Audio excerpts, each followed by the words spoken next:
Meus irmãos, minhas irmãs, boa noite. Boa noite.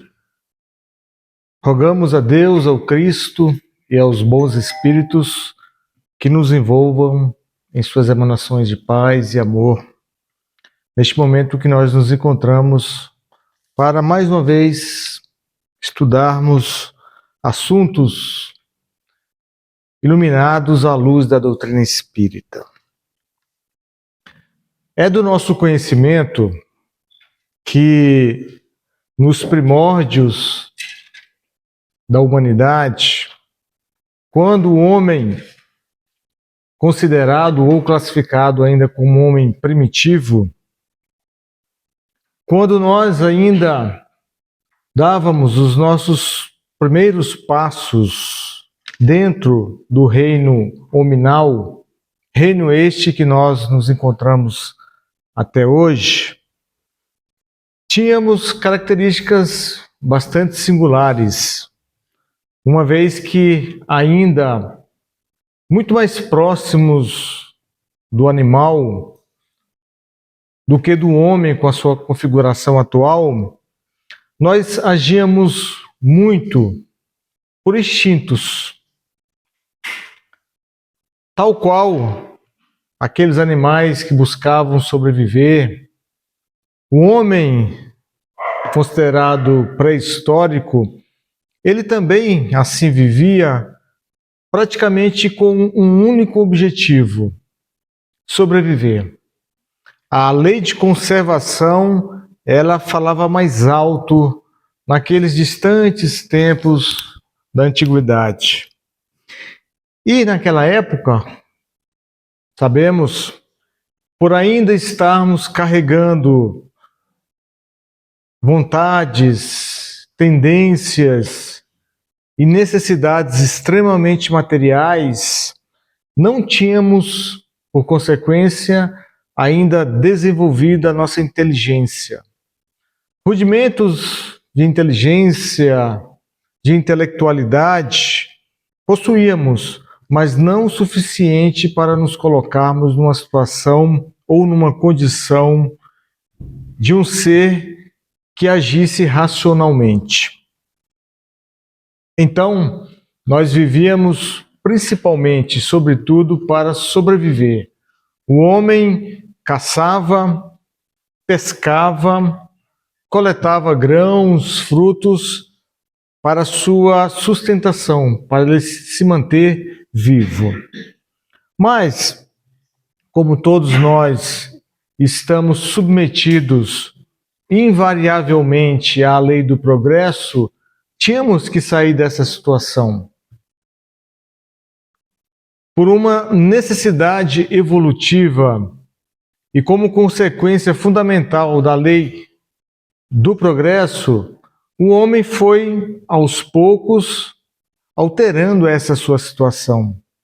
Muito mais pela vontade divina, talvez até de uma forma compulsória, e muito menos pelos estímulos próprios e íntimos que ele tinha. Então, até ali, o homem agia e atuava na natureza, tal qual um animal, para sobreviver, para proteger a sua família, para se proteger dos fenômenos meteorológicos. E, sobretudo, o homem tinha, há milhões de anos, a finalidade fundamental de dar os primeiros passos no caminho da civilização. Dessa forma, por não ter e por não possuir ainda na sua alma, de forma ou de maneira desenvolvida a inteligência, o homem, ao agir por instinto, ele se assemelhava, como dissemos, aos animais, mas não estava parado no processo de evolução. Ele não se encontrava parado. De tal sorte que, aos poucos, de forma muito vagarosa, os passos foram dados. O homem descobriu o fogo, que foi uma das descobertas talvez mais importantes da humanidade, porque com aquela descoberta ele pôde entender e compreender que aquele elemento descoberto não só lhe favorecia a preparação de alimentos, como também lhe protegia de animais, iluminava a sua noite. O homem descobriu e aprendeu a desenvolver e a projetar instrumentos para o seu dia a dia, para caçar, para pescar. E com isso, paulatinamente, houve o quê? Um desenvolvimento cerebral. Tudo isso, evidentemente, é muito bem acompanhado dos espíritos no plano imaterial. Porque todo esse desenvolvimento desta época, a espiritualidade, os engenheiros genéticos utilizavam o nosso planeta exatamente para o desenvolvimento de um aparelho fisiológico, de um aparelho físico, que comportasse dentro de si um ser mais evoluído, mais desenvolvido, o próprio espírito. E nesta condição, o homem primitivo, ele naturalmente, ele não possuía ainda ideias ou noções mais ampliadas de liberdade e, por consequência, também de responsabilidade. De maneira que o seu livre-arbítrio se encontrava ainda em estágio de desenvolvimento.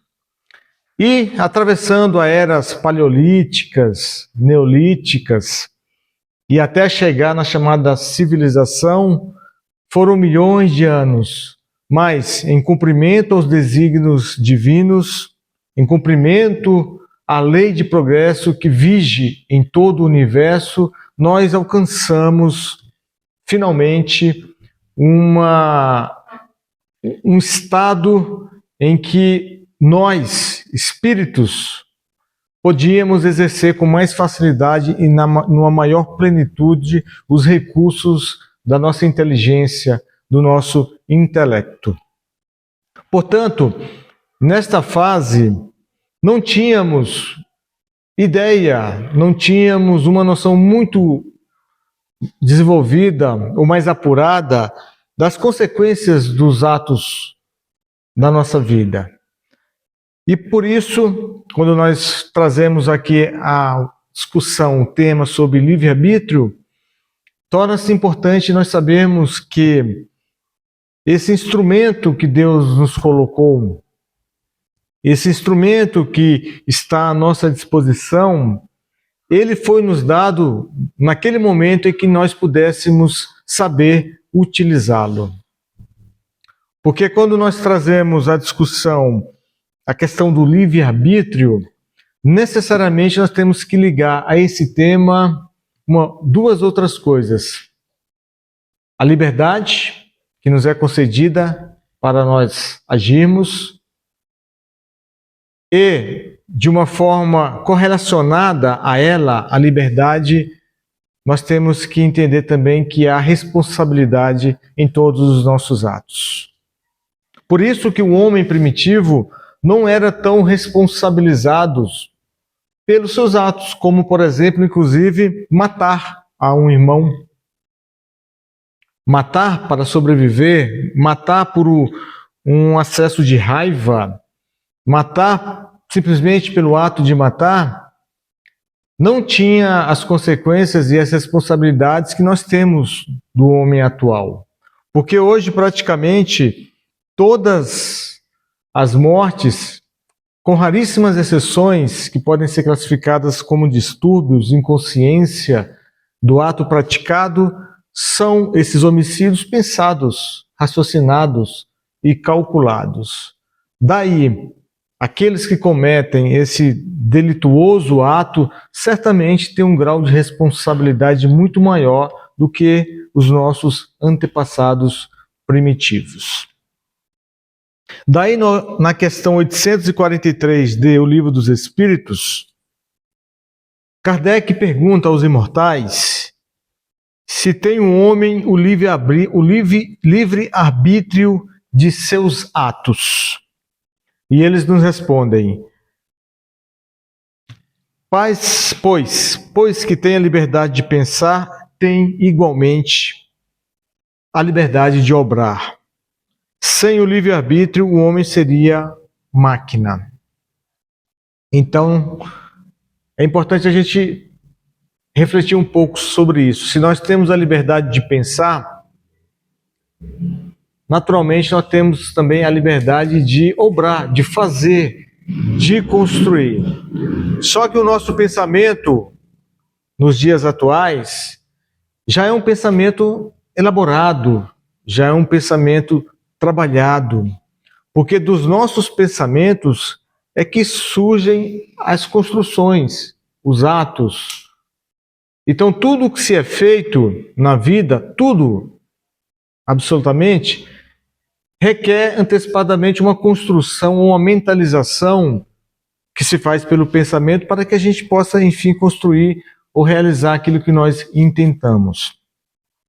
E quando nós começamos nesse processo de pensar, daí já começamos a exercitar o nosso livre-arbítrio. Porque se tem uma coisa absolutamente livre que nós podemos fazer, é pensar. Não há nada que nos impeça de pensar. E nós pensamos 24 horas por dia. Ah, mas eu durmo. E quando eu estou dormindo? Nós também estamos pensando durante o nosso sono. Porque o espírito não para. O espírito não deixa de agir, o espírito não deixa de atuar. E às vezes nós pensamos, e do ponto de vista espiritual, nós trabalhamos muito mais até durante o nosso sono, os nossos desprendimentos. Porquanto o nosso cérebro ele é ativo. Ele não deixa de receber e não deixa de produzir os estímulos que vêm do espírito que os transformam em pensamentos diários, constantes. Então nós temos total e absoluta liberdade para pensar. E esse pensamento nosso, ele tem consequências. Porque segundo o Espírito André Luiz, pensamento é vida. O pensamento, espiritualmente, ele pode até ser materializado e ser visualizado. Tanto é que, no plano espiritual, os espíritos utilizam a linguagem do pensamento para conversarem. Não há necessidade dessa comunicação articulada, falada, que aqui nós utilizamos, porque um entende o outro, um conhece o que o outro está pensando quando ele visualiza a sua mente, o seu campo psicosférico. Então nós temos absoluta liberdade para pensar, e quando nós pensamos, aí nós já estamos utilizando o nosso livre-arbítrio. E aí nós poderemos entrar já num processo de disciplina. Né? Como disciplinar esses nossos pensamentos? O que não é fácil. Eu diria que é muito difícil para o nosso estágio atual. Nós podemos controlar a nossa fala. Às vezes temos vontade de falar alguma coisa, você controla, não fala. Isso para alguns é fácil, para outros não, né? Há pessoas que realmente falam, têm uma dificuldade de se controlar, tudo bem. Mas nós podemos controlar. Se você quiser, você não fala. Agora o pensamento é muito difícil. E aí nós temos que começar no exercício de controlar esse pensamento, selecionar esses pensamentos, né? E aí, para alcançarmos esse estágio, requer de nós muitos esforços, leituras, trabalhos, disciplina moral no dia a dia, disciplina a cada instante. E essa disciplina, ela não deve ser demonstrada apenas no público, na via pública, no trabalho, numa assembleia. Essa disciplina ela se faz no dia a dia, dentro de casa e conosco mesmos. Entre nós, dentro de nós, conversando conosco. Nós podemos começar essa disciplina de pensamento. Porque os nossos pensamentos, eles são lidos. Pelos encarnados, não.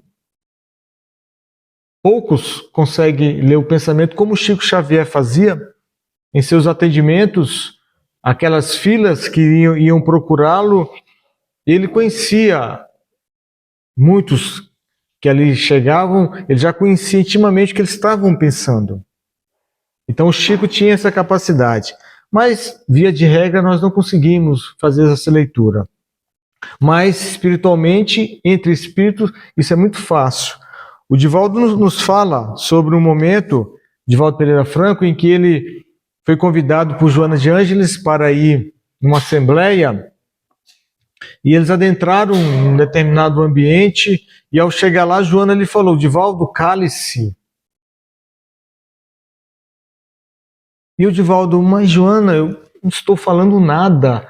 Ela falou, né, acalme os teus pensamentos, que eles estão fazendo barulho aqui.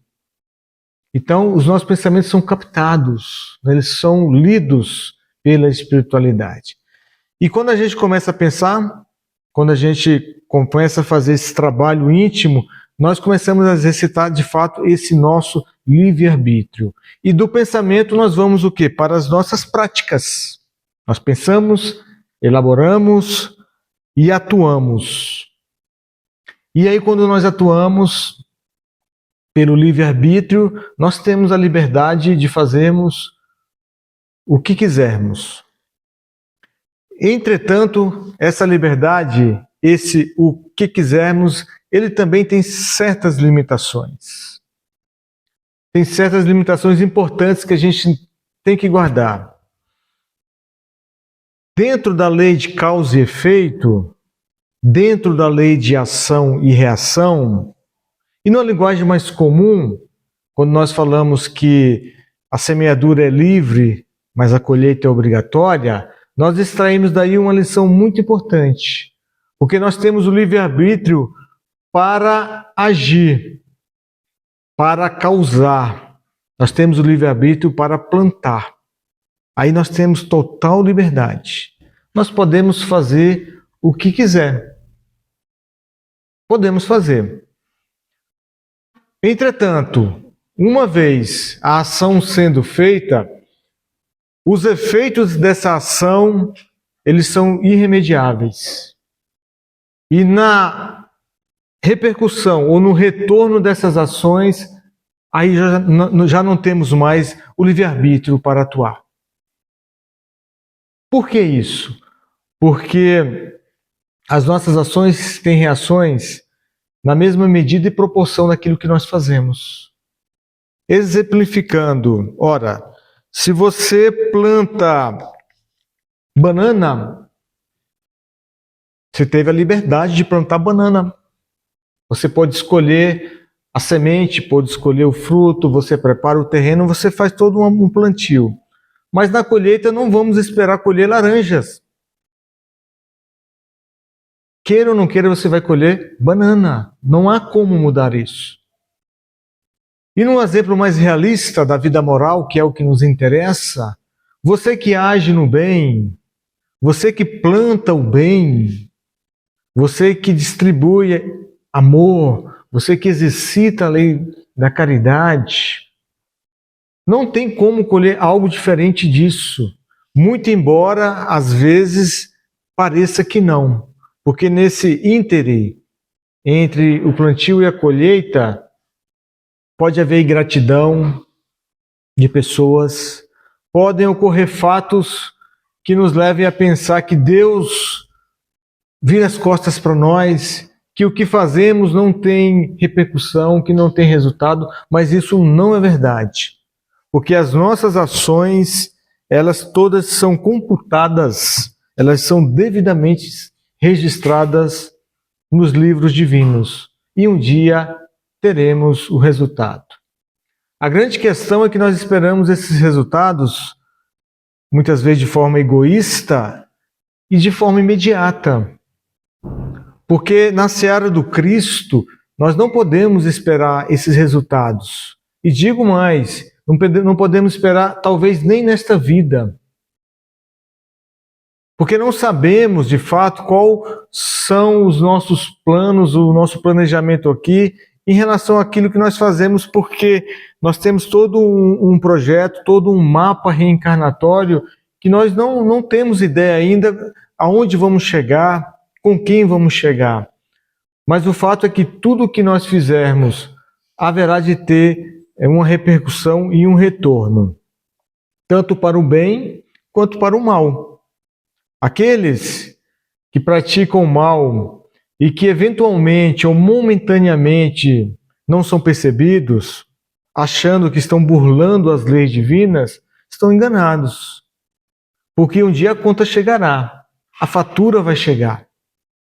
Então, não haverá mais espaço para você ter livre-arbítrio em querer mudar aquela situação. Nós podemos sim, talvez, amenizar. Mas uma vez nós, digamos, fugindo das leis divinas, nós saímos de uma disciplina, nós saímos de um ordenamento divino que devemos seguir, porque ele nos conduzirá à felicidade. Ou seja, quando nós, de forma muitas vezes equivocada, rebelde, nós praticamos o mal, indo, né, contra Deus, esses nossos atos, eles vão de alguma forma depois se reverter contra nós mesmos. E aí nós entramos talvez numa discussão de uma reencarnação para outra. Ora, se numa vida você pratica algo de errado, na outra existência, poxa, eu vou ter que pagar na mesma moeda, porque a lei, né, olho por olho, dente por dente, ou a lei de Talião, né, essa lei, de certa forma, ela é muito atenuada pelo Evangelho do Cristo. Mas as consequências dos nossos atos, elas terão que ser reparadas em algum momento. Só que elas podem ser amenizadas, talvez suavizadas pela bondade e pela justiça de Deus. Porque a lei de Deus, ela é rígida. Eu diria que ela é implacável, mas ela é sempre revestida de muito amor para nos facilitar a existência, para nos facilitar a vida. É como se Deus nos falasse: meu filho, você errou, não tem problema, porque somos todos crianças ainda espiritualmente. Mas é necessário que você corrija. Não fazemos assim com os nossos filhos? Quando o nosso pequeno erra, a gente dá um corretivo. A gente ensina ele a não fazer, mas de alguma forma ele vai ter que reparar aquilo.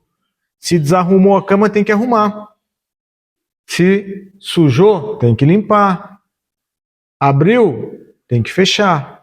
Então, essas noções mínimas, nós podemos fazer aqui, né, uma comparação, uma metáfora com essas leis divinas maiores, que tudo o que nós realizamos de errado tem que haver uma corrigenda. Nada passa em branco diante de Deus. Então nós temos sim a possibilidade de utilizar o nosso livre-arbítrio. Ele nos é dado como uma ferramenta para alcançarmos, né, ideais superiores. Então vamos saber utilizá-lo, porque uma vez nós utilizando este livre-arbítrio, nós estaremos vinculados aos nossos atos, às nossas ações.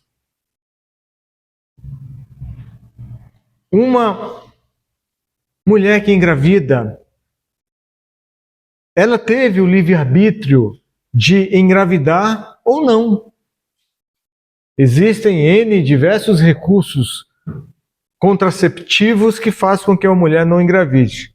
Inclusive o homem pode ajudar muito nesse sentido, mas uma vez ela sabendo desses recursos e ainda assim engravidando, né, a vida dentro de si, um outro ser, já não lhe dá mais o direito de utilizar livre-arbítrio para não ter mais aquela criança. Porque aí já é um vínculo materno, espiritual, já é um vínculo divino, são duas almas ali juntas, uma vinculada à outra. Então não há mais como retornar, a não ser pela vontade divina, que tem outros recursos, outros mecanismos que possam evitar que essa criança nasça. Mas o livre-arbítrio foi utilizado em engravidar ou não. Retirar a criança, esse livre-arbítrio já não temos, porque a vida não nos pertence. O direito de viver e o direito de morrer só pertencem a Deus. Então, dentro deste assunto, nós podemos dizer que quando utilizamos o livre-arbítrio, existem duas consequências. Uma de natureza individual e uma de natureza coletiva. Quando você faz uso de drogas, de bebidas alcoólicas, entorpecentes, você utiliza o seu livre-arbítrio para consumir. Esse é um exemplo de efeitos individuais. Ao utilizar, dessas drogas entorpecentes, o resultado, as consequências será sobre você mesmo. Será você que irá sofrer, o seu organismo é que vai padecer. Muito embora nós saibamos que há efeitos também familiares, esse tipo de coisa, mas o maior prejudicado é a criatura que está utilizando. Porque se você utilizar a bebida e você ficar dentro de casa, aquele efeito vai ser só sobre você. Então você é o maior prejudicado. O seu livre-arbítrio foi utilizado de maneira que ele está trazendo prejuízo apenas para você. Vejamos o caso talvez mais extremo, que é o do suicídio. Um suicida, ao tirar a sua própria vida, ele é que sofrerá assim, de maneira quase que assim, incalculável por nós, os efeitos da sua ação tenebrosa, incalculada, inconsequente. Então o efeito será sobre ele. Como no outro caso, evidentemente, tem os efeitos na família, o sofrimento, há um choque, mas a maior vítima é o suicida. E sabemos o quanto que ele vai padecer, o quanto que ele sofrerá, o quanto que na vida espiritual ele sofrerá a influência de espíritos inferiores, não que ele ficasse ou que ficará abandonado por Deus, mas são as consequências dos nossos atos. Porque nós já atingimos um estágio intelectivo, de racionalidade, que já temos elementos mais do que necessários para pensarmos em todos os atos que fazemos e, sobretudo, em suas consequências. Então, nós temos que atentar que determinadas ações trazem um prejuízo direto sobre o nosso corpo, sobre a nossa vida, sobre o nosso espírito. Mas também nós sabemos que há determinados exercícios do livre-arbítrio que têm repercussões sociais. E importantíssimos. Por exemplo, vejam alguém utilizar o seu livre-arbítrio para escrever um livro.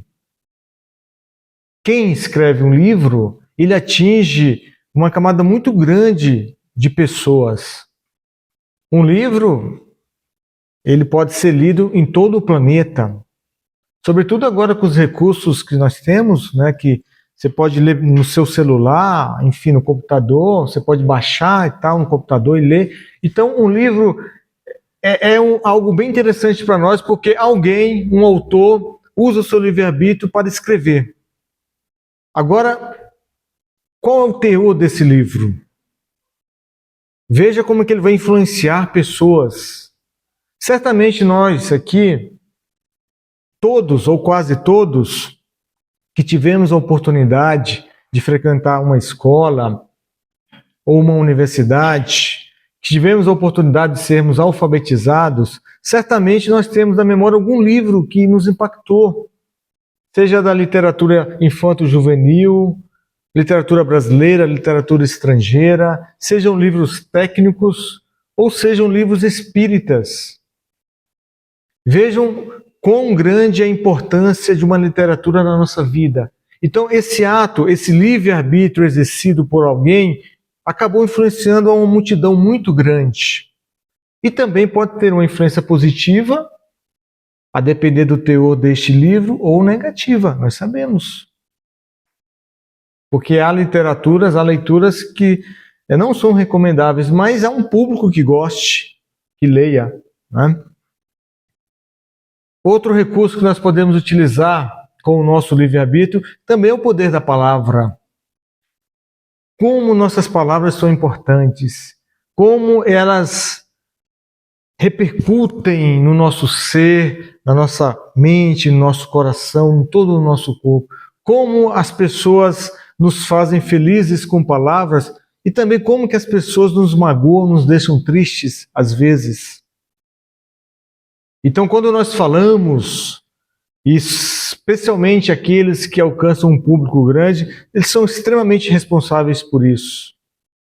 André Luiz nos fala em sua obra que, por exemplo, os palestrantes, eles são responsáveis por aquilo que a plateia ouve, porque as suas palavras são plasmadas nas mentes dos ouvintes.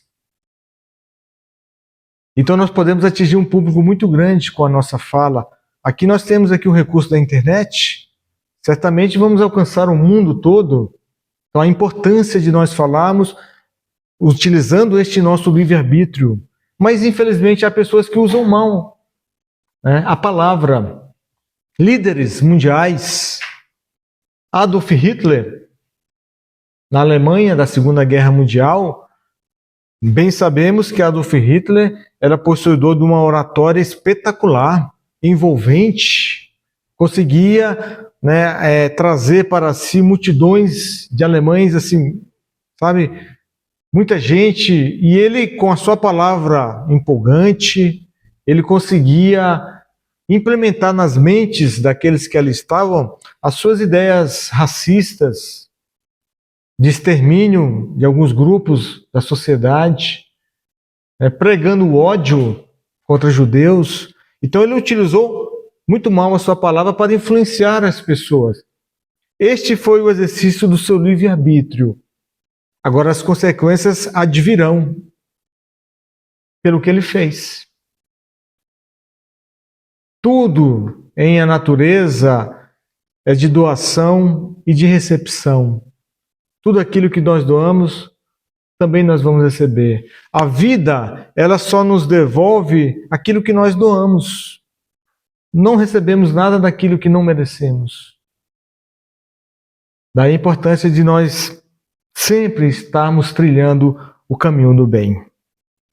E agora, talvez, infelizmente, o fato mais lamentável que a gente observa nos dias atuais em relação ao livre-arbítrio são as questões que envolvem notícias, as fake news.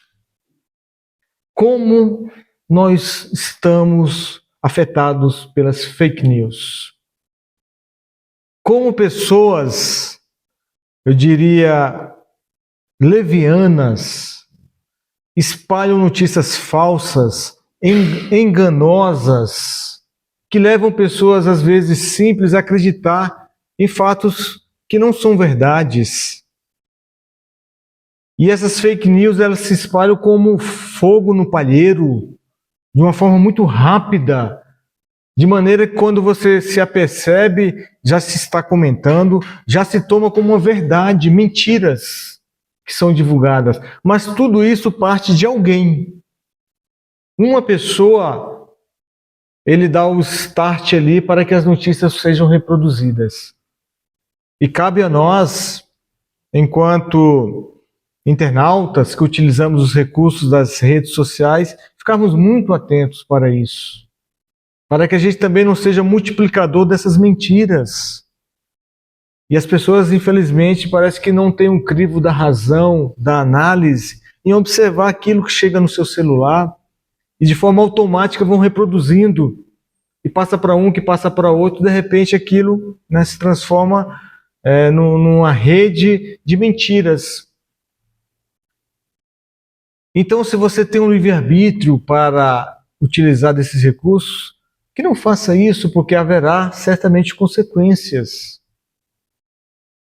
E, infelizmente, nós sabemos que às vezes essas fake news levam pessoas até a serem mortas por conta de mentiras, falsidades, que alguns tomam como verdades. E nós lembramos também de que Jesus, de alguma forma, nos falou sobre o uso do livre-arbítrio.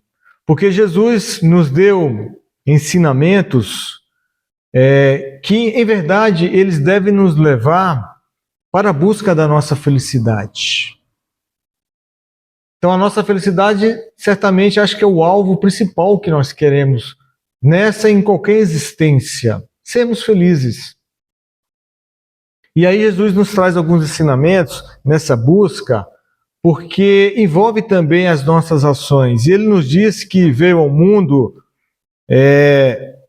não para ser servido, mas para servir. Quando Cristo nos fala que veio ao mundo para servir, Ele está nos dizendo o seguinte: olha, meus irmãos, vocês têm que atuar, vocês têm que agir. Porque quando nós agimos, quando nós atuamos, nós concentramos a felicidade nos nossos atos. Você servir, você torna-se senhor da sua felicidade. Você ser servido, você se torna-se refém dos outros. Daí a importância de nós não colocarmos ou condicionarmos a nossa felicidade, eu ser feliz, às pessoas, a atos externos. Porque as pessoas, como nós, são falhas. Confiamos demais no outro e às vezes sofremos, porque ela não corresponde àquilo que nós esperávamos.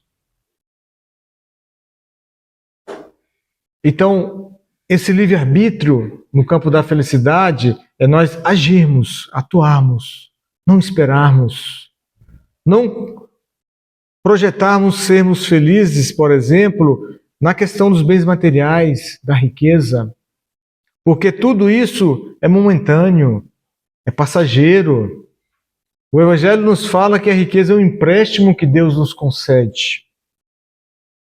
Até o nosso próprio corpo, esse nosso organismo biológico, é o primeiro empréstimo que Deus nos concede e que teremos que dar conta dele. Porque quando retornarmos para o Pai, para o mundo espiritual, deveremos prestar conta do que fizemos com essa organização. Qual foi o uso que nós demos para ela? Utilizamos como um instrumento para as ações do bem? Utilizamos o nosso corpo servindo ao Senhor? Ou apenas o utilizamos para a satisfação dos nossos prazeres, mundanos e fúteis? Então, devemos pensar e raciocinar em tudo o que nós fizermos. Quando a gente fala em felicidade, muitas vezes a gente espera alcançar a felicidade no futuro. O que não é de todo errado, mas nós temos que ter em mente que também possamos e podemos construir a felicidade nos dias atuais. Não precisamos chegar ao cume do monte para sermos felizes. Nós podemos ser felizes no transcurso até chegar lá. Eu não preciso ser feliz apenas quando eu encontrar a pessoa ideal para a minha vida, num casamento. Porque às vezes também o casamento, ele toma um revés e, enfim, traz a infelicidade, nós sabemos disso. Mas às vezes nós vinculamos, nós atrelamos a nossa felicidade a alguém e esperamos que ele corresponda a tudo aquilo que nós queremos. E nós sabemos que o ser humano é falho, nós temos imperfeições. Nós trazemos conosco atos, práticas que devem ser corrigidos. E muitas vezes num convívio ali é que nós aprendemos a corrigir isso. E as pessoas às vezes não têm essa mentalidade ou essa maturidade de encarar essas situações no dia a dia, achando que encontrou o príncipe perfeito ou a princesa. E aí a gente se depara com situações de brigas e muitas vezes o casamento é desfeito de forma muito prematura. Nós não podemos deixar para ser feliz apenas quando nós encontrarmos o emprego ideal, algo que talvez nunca vamos conseguir. Temos que procurar ser felizes agora, no dia a dia. Não vamos deixar para ser felizes tão somente quando nós fizermos aquela viagem para a Europa, a França, não é? Aquela viagem, até lá você não se contenta em ir em Caldas Novas ou ir aqui em Pirinópolis. Vamos ser felizes fazendo essas pequenas coisas no dia a dia. Isso nos traz contentamento. Essas coisas mínimas do dia a dia, a gente tem que saber aproveitar, porque não sabemos o que ocorrerá no dia de amanhã. O futuro não nos pertence. Então, o ato, de nós exercermos esse nosso livre-arbítrio é algo constante na busca desta felicidade. E não vamos esperar que as coisas aconteçam conforme nós queremos. Porque a vontade divina, ela é muito superior, muito mais sábia do que a nossa. Às vezes, nós aguardamos ou esperamos algo e acontece algo completamente contrário, para nos testar. Então, que possamos utilizar desse instrumento chamado livre-arbítrio para agirmos de forma acertada, jamais tirando da mente que tudo aquilo que nós fizermos, inevitavelmente haverá uma repercussão, haverá um retorno, e retorno esse todo disciplinado pelas leis divinas, não em forma de castigo, não em forma de punição, porque Deus não pune. Esse Deus vingativo, esse Deus punitivo, ele ficou com Moisés há 1.300 anos antes de Jesus. Quando Jesus nos veio a este mundo, o Cristo nos trouxe outra lei. Ele nos trouxe a lei do amor e nos trouxe um Deus de amor. Não um Deus que pune, castiga, não um Deus que nos leva para regiões infernais pelos erros que cometemos, que seremos julgados e se estivermos errados não teremos outra chance. Nada disso. O Deus que Jesus nos apresenta, o Deus que a verdade espírita nos explica, é o Deus de amor, é o Deus de misericórdia. Mas o Pai, Ele nos deixa livre para atuar. Deus, Ele não nos prende, Ele não nos acorrenta. Nós é que nos acorrentamos. Nós nos acorrentamos pelas nossas vaidades, pelo nosso egoísmo, pelos nossos atavismos que nos prendem a um passado com o qual nós não queremos nos vincular mais. Nós erramos no passado e trazemos uma consciência de culpa tão grande que não temos força para cortar essa corrente, mas temos que fazê-lo em algum momento. Então, o que nos prende na vida, o que nos prende de crescer como espírito, não é Deus, somos nós mesmos, dentro das nossas infinitas imperfeições que trazemos. Então, que cada dia para nós seja um novo alvorecer, uma nova oportunidade, que possamos construir um futuro melhor, que possamos laborar com Deus e para Deus, trabalhando com humildade, trabalhando com desprendimento, exercitando a lei máxima, a lei áurea, a regra de ouro que o Cristo nos deu. Duas frases muito simples, podemos até decorar: amar a Deus acima de todas as coisas. E a segunda lei que o Cristo nos falou, semelhante a essa primeira, amar o próximo como a nós mesmos. Se nós seguíssemos essas recomendações do Cristo, certamente nós seríamos muito felizes nesta e em todas as existências da nossa alma. Eu agradeço a todos pelo silêncio, agradeço pela paciência em nos ouvir e que a paz do Senhor nos envolva, nos proteja hoje e sempre. Muito obrigado.